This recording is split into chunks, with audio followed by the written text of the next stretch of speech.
नमस्कार, Punjab today TV पर आपका स्वागत है। पेश हैं आज के मुख्य समाचार। सरकारी नौकरी के लिए देनी होगी अब एक परीक्षा। मोदी सरकार ने राष्ट्रीय भर्ती एजेंसी के गठन को दी मंजूरी। भारत में अब सरकारी नौकरी के लिए सिर्फ एक परीक्षा देनी होगी।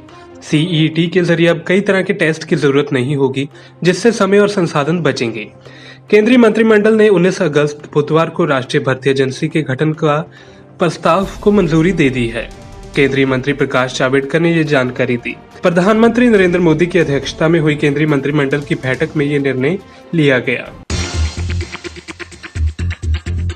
वरिष्ठ वकील प्रशांत भूषण अवमानना मामले में सुप्रीम कोर्ट ने सजा पर सुनवाई टाल दी है और प्रशांत भूषण को बयान पर पुनर्विचार करने के लिए सुप्रीम कोर्ट ने 2 दिन का वक्त दिया है। कोर्ट की अवमानना के मामले पर सुनवाई के दौरान वरिष्ठ वकील प्रशांत भूषण ने कहा कि वह हर तरह की सजा के लिए तैयार है। भूषण ने कहा, मेरे ट्वीट एक नागरिक के रूप में मेरे कर्तव्य का निर्वहन करने के लिए थे। ये अवमानना के दायरे से बाहर है। अटॉर्नी जनरल ने भी माना कि प्रशांत भूषण को उनके स्टेटमेंट पर फिर से सोचने के लिए कुछ समय दिया जाना चाहिए। क्या सचिन पायलट दोबारा बनेंगे डिप्टी सीएम? अशोक गहलोत ने दिया ऑफर।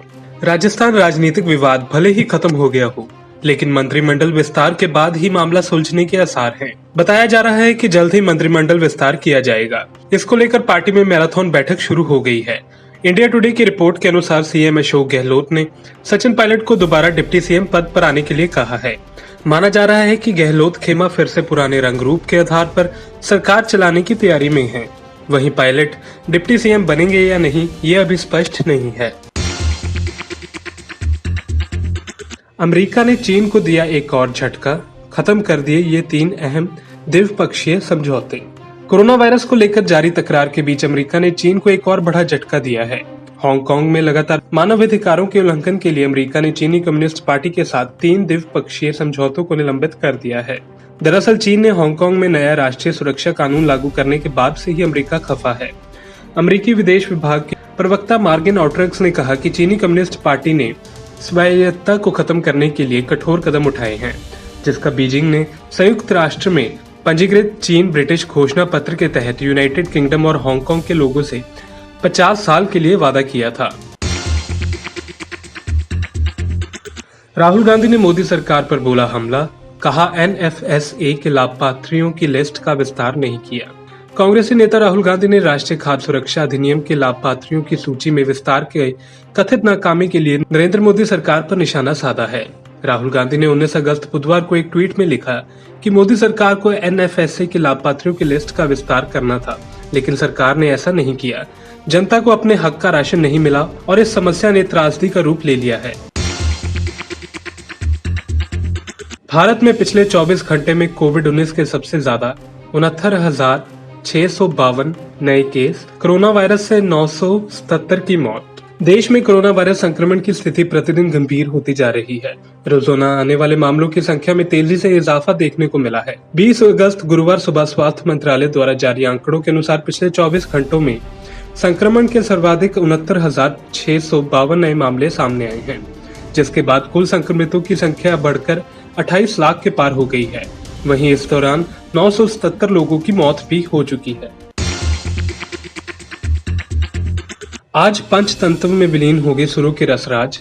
न्यू जर्सी से मुंबई लाया गया था पार्थिव शरीर। सुरों के रसराज पंडित जसराज का 17 अगस्त की शाम 5:15 पर न्यू जर्सी में निधन हो गया था। पंडित जी की पार्थिव देह 19 अगस्त बुधवार को मुंबई पहुंची। परिवार की ओर से मिली जानकारी के अनुसार पंडित जसराज जी का अंतिम संस्कार 20 अगस्त गुरुवार को राजकीय सम्मान के साथ होगा। पंडित जसराज को 90 साल की उम्र में कार्डियक अरेस्ट हुआ था। पद्म विभूषण पंडित जसराज पिछले कुछ समय से अपने परिवार के साथ अमेरिका में ही थे। आगरा के सरोजनी नायडू मेडिकल कॉलेज से एमबीबीएस पास कर चुकी युवा महिला डॉक्टर की बेरहमी से हत्या कर दी गई है। इस मामले में आगरा पुलिस ने एक डॉक्टर को गिरफ्तार किया है। आरोप है कि डॉक्टर विवेक ने अपनी महिला साथी की हत्या की है। आरोपी से पुलिस पूछताछ कर रही है। घर वालों का आरोप है कि medical officer doctor Vivek Tiwari उनकी बेटी को लगातार परेशान कर रहा था और जान से मारने की धमकी भी दे रहा था। इसके बाद डॉक्टर विवेक तिवारी को हिरासत में ले लिया गया है। पटियाला जेल में डिप्टी सुपरिटेंडेंट समेत 2 वार्डनों पर ईंट पत्थरों से हमला, घायल। पटियाला की सेंट्रल जेल में 19 अगस्त बुधवार को गुप्त सूचना पर बैरकों में चेकिंग करने गए डिप्टी सुपरिटेंडेंट और 2 वार्डनों पर हवालातियों ने हमला कर उन्हें घायल कर दिया। खबर लिखे जाने तक थाना त्रिपड़ी पुलिस ने 9 हवालातियों के खिलाफ विभिन्न धाराओं में केस दर्ज करके मामले में कार्रवाई शुरू कर दी थी, जबकि घायलों को सरकारी राजेंद्र अस्पताल में दाखिल करा दिया गया है। सचिन तेंदुलकर वापस चाहते हैं अपनी पहली मारुति 800, फैन से कार मालिक को ढूंढने को कहा। क्रिकेट इतिहास के महानतम बल्लेबाजों में गिने जाने वाले मास्टर ब्लास्टर सचिन तेंदुलकर ने मैदान के अंदर और मैदान के बाहर बहुत कुछ हासिल किया है, लेकिन अभी भी उन्हें एक खास चीज की तलाश है। अपने कलेक्शन में एक से एक महंगी गाड़ियां रखने वाले सचिन तेंदुलकर को तलाश है एक ऐसी कार की जो अब बाजार में उपलब्ध नहीं है। ये कोई विंटेज कार नहीं, बल्कि एक वक्त भारतीय सड़कों पर सबसे ज्यादा चलने वाली और सबसे ज्यादा लोकप्रिय कार मारुति सुजुकी 800 है। दरअसल ये मारुति 800 भी कोई ऐसी वैसी कार नहीं है, बल्कि ये सचिन की सबसे पहली कार थी। इसे वापस पाने के लिए सचिन अब देश की जनता की मदद भी मांग रही हैं। सरकार ने जारी किया स्वच्छ सर्वेक्षण 2020 का परिणाम, लगातार चौथे साल इंदौर ने मारी बाजी।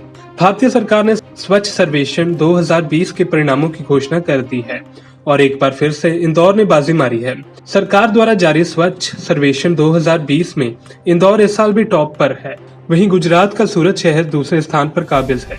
इंदौर पिछले 3 सालों से टॉप पर था और ये उसका लगातार चौथा साल है। Bureau report, Punjab today TV. If you like our channel, please subscribe, and to get notifications about news, please click the bell icon.